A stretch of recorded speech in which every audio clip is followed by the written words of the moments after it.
welkom terug by nog 'n klein groep materiaal. Ons is so bly jy is hier en ingeskakel by 'n klein groep. En ek vat sommer net 'n oomblik om te celebrate elke groep, elkeen van julle wat kies om intentioneel te leef, te connect, saam met mekaar lewe te doen. Ek celebrate dit sommer regtig. Ek is so geïnspireerd deur wat die klein groepe die laaste ruk doen en ek bid dat julle regtig sal aanhou daarmee. Nou soos julle weet is ons al die laaste 2 weke in die klein groepe 'n reeks besig om te kyk na God se goeie plan vir werk, sy plan met werk. En ons kyk vandag bietjie na die realiteit van die wêreld waarin ons leef. En ons probeer om die vraag te beantwoord, hoekom is werk dikwels so moeilik, frustrerend en partykeer voel dit selfs pynlik? Dis waaroor ons vandag chat. So ons moet vir mekaar herinner aan die sondeval, as ons bietjie teruggaan na die verlede toe. En sessie 1 het ons gesien dat werk deel was van die paradys, maar in Genesis 3 verander alles met die sondeval. As gevolg van die sondeval, lees ons in Genesis 3, is die grond vervloek en werk wat vroeër slegs vreugde verskaf het, word nou gekenmerk deur doringstruike en dussels. Keller verduidelik dat werk nou futility ervaar. Met ander woorde, dit voel nou vir ons betekenisloos. Voel of daar geen punt is anders as oorlewing nie. Dit beteken nie dat werk nie meer goed is nie, maar dat daar nou 'n tipe van weerstand is in werk. Dinge loop skeef, masjiene breek, planne misluk, mense werk teen mekaar, beklei in die werksomgewing. En die vrug van ons arbeid is dikwels nie in die verhouding met die moeite en die effort wat ons insit by die werk nie.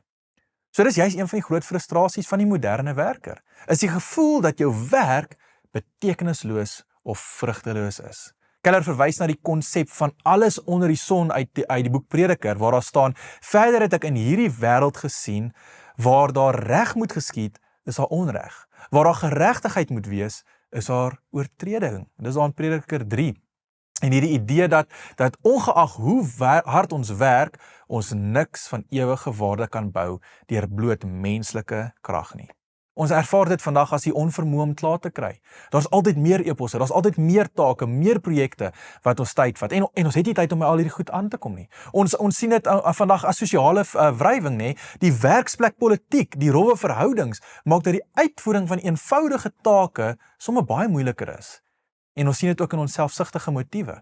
Ons werk dikwels nie meer vir die naaste nie, maar die vrees vrees of vir die selfverheerliking. Wat is daar in dit vir my? Hoe kan ek my naam bou? So gesels 'n bietjie oor hierdie eerste vraag oor die mondvol wat ons eintlik nou reeds gesê het.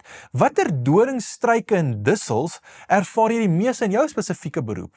Is dit tegniese foute, menseverhouding, die spoed, die tempo waarteen jy leef, of dalk net die gevoel van meaninglessness, vrugteloosheid? Gesels daaroor, dan gaan ons verder.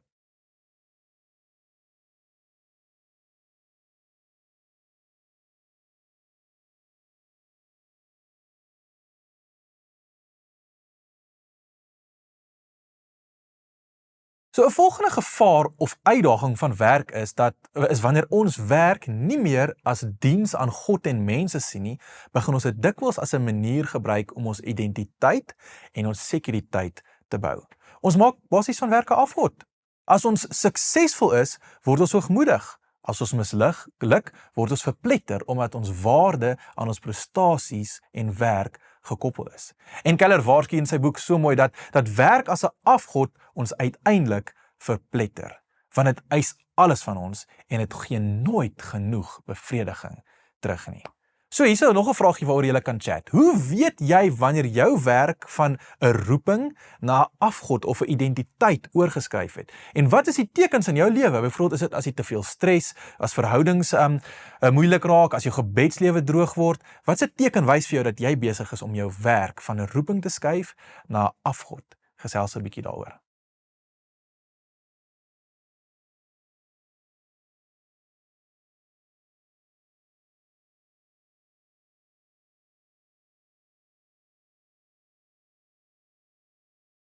So alhoewel werk gebroken is, ons het dit nou reeds vir mekaar gesê, as gevolg van die sondeval, is dit nie vernietig nie.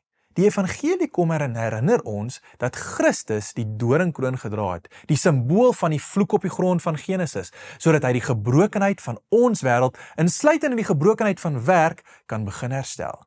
Ons kan met ander woorde nou werk met geduld, omdat ons weet dat ons finale rus en waarde in hom lê, en nie in ons uitsette of in ons results nie. Genesis 3 vers 17 tot 19 sê, daai bekende teksgedeelte, in die sweet van jou aangesig sal die brood eet, sal jy jou geld verdien. Ek lees vir ons die teksgedeelte, daar staan, vir die mens het die Here God gesê, omdat jy na jou vrou geluister het en geëet het van die boom waarvan ek jou verbied het om te eet, is die aarde deur jou toedoen vervloek. Met swaar kry sal jy daaruit te bestaan maak. Jou lewe lank. Die aarde sal vir jou dorings en dussels laat uitspruit en jy sal veldplante eet. Net deur harde werk sal jy kan eet totdat jy terugkeer na die aarde toe, want daaruit is jy geneem. Stof is jy en jy sal weer stof word. So wat sê die teksgedeelte eintlik vir my nou? Dit sê, ons moet erken dat swaar kry van werk nie 'n verrassing vir God is nie, maar die realiteit van die gebroke wêreld waarin ons leef. Dan is daar 'n teks in Prediker 2 vers 22 tot 23 wat sê, wat het die mens nou eintlik aan alles waarmee hy hom met soveel sorg en ywer in hierdie wêreld besig hou? Elke dag bring vir hom pyn en elke onderneming ergernis. Selfs snags kom hy nie tot rus nie. Ook dit kom tot niks. Daai bekende frase van die hele boek van Prediker. So ek en jy moenie verwag dat werk altyd my en jou siel gaan bevredig op 'n manier wat net God kan doen nie. Wanneer ek in die werk vir hom, dan is dit 'n ander saak. Romeine 8 vers 20 tot 21 sê dan vir ons hierdie ongelooflike woorde. Die skepping is immers nog aan verydeling onderworpe. Nie uit eie keuse nie, maar omdat God dit daaraan onderwerp het. Daarby het hy die belofte van hoop gegee. Die skepping self sal ook bevry word van sy verslawing aan die verganklike, om so tot die vryheid te kom van die heerlikheid waaraan die kinders van God sal deel hê. Hier is die great nuus. Ons werk in hoop.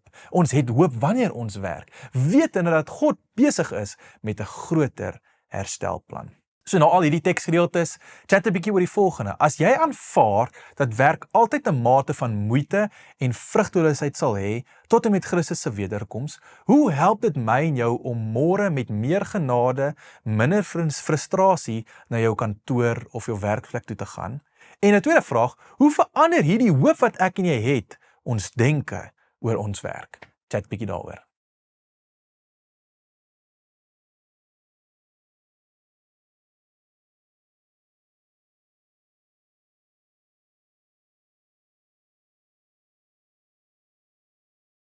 Ons moet die realiteit aanvaar dat werk in hierdie wêreld altyd 'n mate van vrugteloosheid en frustrasie sal hê. Dis nie omdat jy die verkeerde beroep gekies het of omdat jy nie hard genoeg probeer nie, dis omdat ons in 'n gebroke wêreld leef, waar ons doringstruike en dussels deel is van die landskap van ons werk. As ons verwag dat werk ons volkome moet bevredig, dat dit ons identiteit moet word, gaan ons baie vinnig sinies en verpletterd word. Dis hoekom Keller ons herinner dat werk, selfs wanneer dit pynlik is, nie 'n straf is nie, maar juis 'n terrein waar God besig is om my en jou te vorm en te verfyn. En dan verwys hy weer eens na die doringkroon van Christus wat hy gedra het. Dit herinner ons dat die vloek van ons vrugtelose arbeid op hom geneem is. Dit bevry ons om te werk sonder dat sukses ons identiteit of ons dryfveerkrag hoef te wees. Ek wil vir jou 'n kort storieetjie vertel om af te sluit. Dis 'n storie wat geskryf is deur J.R.R. Tolkien. Die storie se naam is Leave by Nigel. En die storie gaan oor Nigel en sy blaar.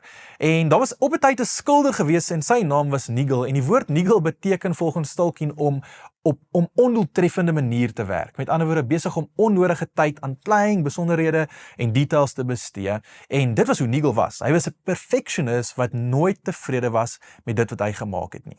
Nou, maar Nigel het een spesifieke skildery in sy gedagte gehad. Dit was 'n prent van 'n blaar wat uitgebrei het na 'n hele boom, uiteindelik uitgebrei het na 'n hele landskap met berge en woude en 'n klomp mooi veldblomme ensovoorts. En hy het van 'n reuse doek gekoop en hy het hom opgesit waarvoor hy 'n leer nodig gehad het om by die boonste dele uit te kom om hierdie toneel te verf. Maar terselfdertyd het Nigel geweet dat hy 'n lang reis wat voor hom lê, 'n reis wat hy moet maak. En hierdie reis waarvoor hy nie lus was nie, was onvermydelik, maar hierdie reis was 'n metafoor vir die dood. Met ander woorde, hy het geweet sy dood is om die draai. Hy het 'n gevoel gehad.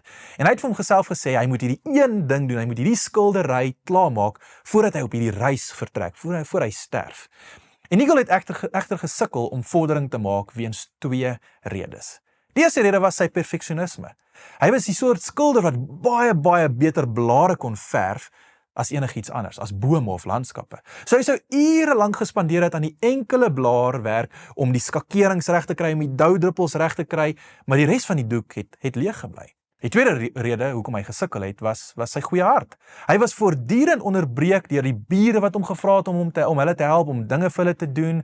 Sy buurman Paris, wat glad nie Nigel se kuns waardeer het nie, het hom gereeld gevra om hom te kom help met take. En een koue nat nag het Paris daarop aangedring dat Nigel in die reën moet uitgaan om 'n dokter vir sy siek vrou te gaan haal. En as gevolg daarvan het Nigel self siek geword.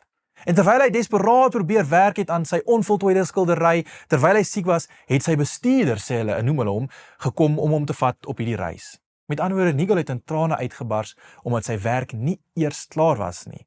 En na sy dood is die mense wat in sy huis ingetrek het, verras deur hierdie stukkies flenters ou doek wat daar gehang het, met slegs een pragtige, voltooide blaar wat ongeskonde gebly het. Dis toe gevat na 'n plaaslike museum, daar gehang, waar mense dit vir 'n baie kort rukkie opgemerk het, en toe is Nigel se blaar vergete. Maar hierdie storie eindig nie daar nie. Nigel word op 'n trein geplaas na die berge van die hiernamaals, en op sy pad hoor hy twee stemme, geregtigheid en genade.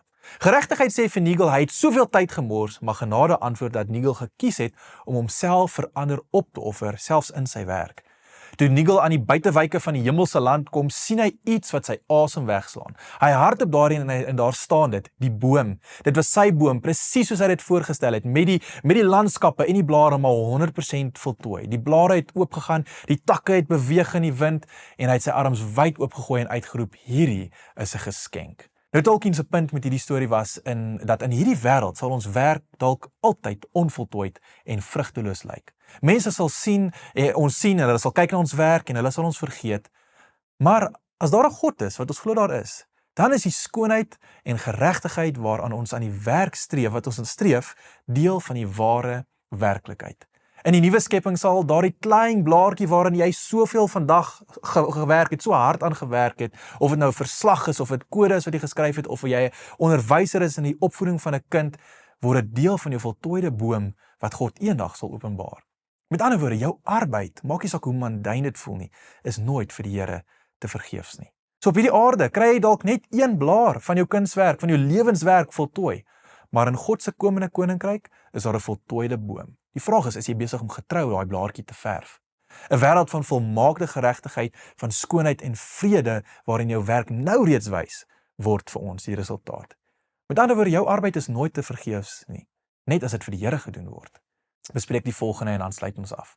Wanneer jy hierdie week teen 'n doringstruik vasloop, soos 'n moeilike kollega of 'n projek wat misluk het, of 'n gevoel van betekenisloosheid, of selfs 'n interruption, ons noem dit 'n holy interruption, iets wat jy nou eers aandag moet aangegee, hoe kan jy jouself herinner dat jou waarde in Christus lê en nie noodwendig in die resultaat van jou werk nie? En dan 'n tweede vraagie, wat moet jy verander om jou getuienis getrou te leef in en by jou werk? As jy dalk daaroor gesels het, sluit saam af, bid vir mekaar, chat 'n bietjie verder, en dan baie grace and peace vir julle. Ons sien mekaar gou weer. Totsiens.